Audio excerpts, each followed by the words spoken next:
नमस्कार, बहुत बहुत स्वागत है आपका। मैं हूं आपके साथ ऋतु ज्ञानवानी। वक्फ तो अब कानून बन गया, लेकिन इसके विरोध में बवाल रुकने का नाम नहीं ले रहा।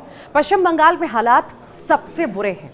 पश्चिम बंगाल में कई ऐसे इलाके हैं, कई ऐसे जिले हैं जहां लगातार कानून के खिलाफ मुस्लिम समाज के लोग सड़कों पर आगजनी कर रहे हैं, आंदोलन कर रहे हैं, विरोध प्रदर्शन कर रहे हैं। 11-12 अप्रैल को मुर्शिदाबाद में हालात काफी बेकाबू हो गए थे। आंदोलनकारियों की आक्रोशित भीड़ ने 3 लोगों की बेरहमी से हत्या भी कर दी थी।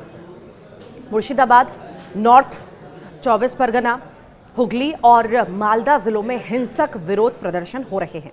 प्रदर्शनकारियों ने गाड़ियां जलाई हैं, दुकानों घरों में तोड़फोड़ की है, लूटपाट की है और इस आंदोलन में अब तक 3 लोगों की जान जा चुकी है।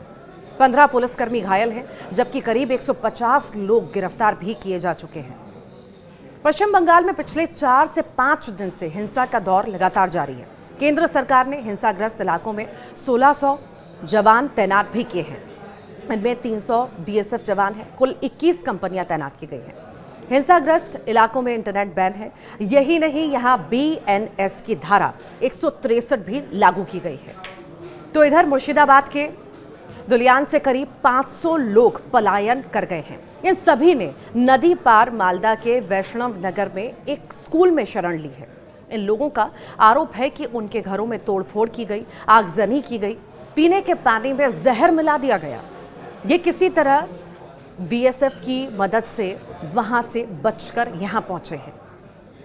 वहीं पर नए वक्फ कानून को लेकर दिल्ली में जमीयत उलेमा हिंद की कार्यकारी समिति ने एक बैठक की है। तो वहीं एआईएमआईएम चीफ असदुद्दीन ओवैसी ने फिर कहा, वक्फ कानून असंवैधानिक है। बीजेपी वक्फ बोर्ड पर कब्जा करना चाहती है। वक्फ कानून से किसी की भलाई नहीं होगी, यह बयान दिया। पश्चिम बंगाल विधानसभा में नेता विपक्ष शुभेंदु अधिकारी ने कोलकाता हाईकोर्ट में याचिका दायर की थी, जिसमें केंद्रीय बल की तैनाती और हिंसा की जांच एनआईए से कराने की मांग की थी।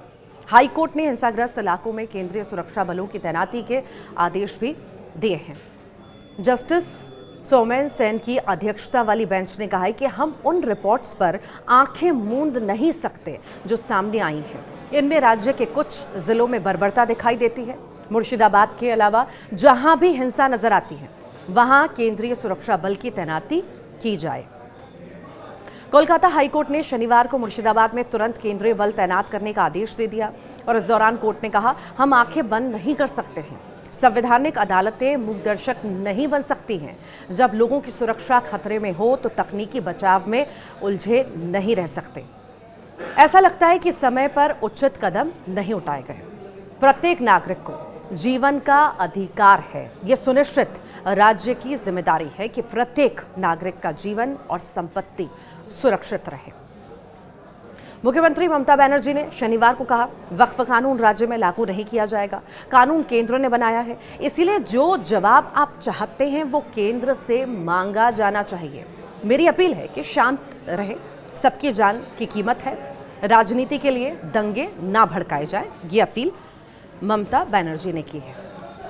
मुर्शिदाबाद, मालदा, दक्षिण 24 परगना और हुगली जिलों में 11 अप्रैल को हिंसा हुई थी और प्रदर्शनकारियों ने वाहनों में आग भी लगा दी थी।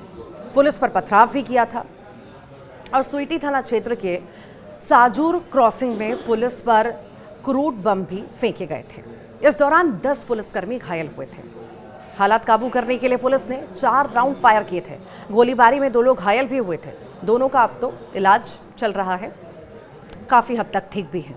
बीजेपी सांसद ज्योतिर्मय सिंह महतो ने केंद्रीय गृह मंत्री अमित शाह को एक लेटर भी लिखा है और राज्य के सीमावर्ती जिलों में सशस्त्र बल विशेष शक्तियां अधिनियम लागू करने की मांग की है।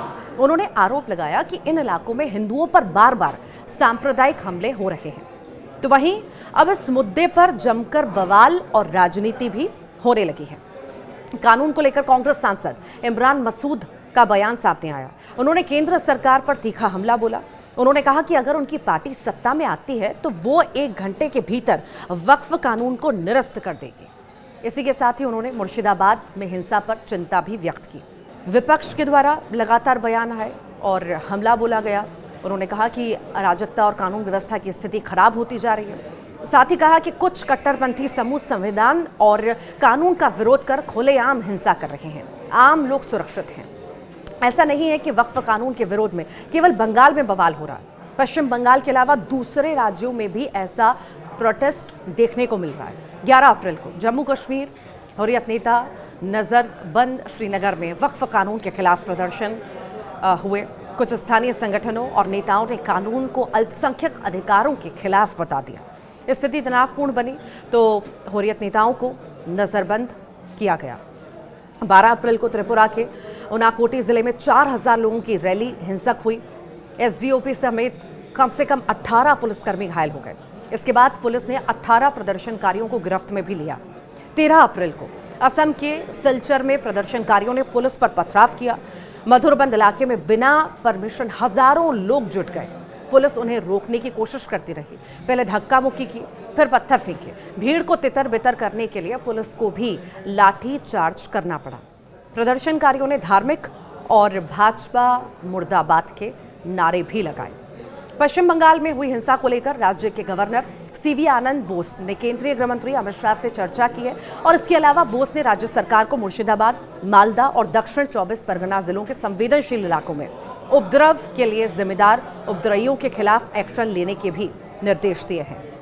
अब देखना है कि वक्फ को लेकर पश्चिम बंगाल में कब तक बवाल जारी रहता है। अगले कुछ महीनों में पश्चिम बंगाल में चुनाव हो रहे हैं और ऐसे में सियासी दल भी अपना नफा नुकसान देख रहे हैं।